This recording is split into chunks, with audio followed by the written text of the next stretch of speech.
আজ জামসা ব্রিজে তথা কালীগঙ্গা নদীর উপর কিন্তু হয়ে যাচ্ছে কিন্তু নৌকাবাজ। দর্শক যারা দেখতে পাচ্ছেন তারা আসলে দেখতে পাচ্ছেন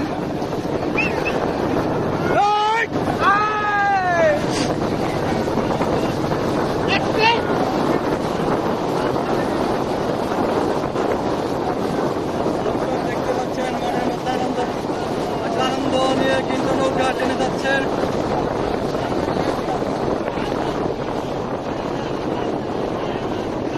দর্শক আমাদের কিন্তু মানিকগঞ্জ জেলার সিঙ্গার উপজেলা এই জামসা ইউনিয়নে কালীগঙ্গা নদীর জামসা ব্রিজের নিচে কিন্তু হয়ে যাচ্ছে আজকে নৌকাবাজ।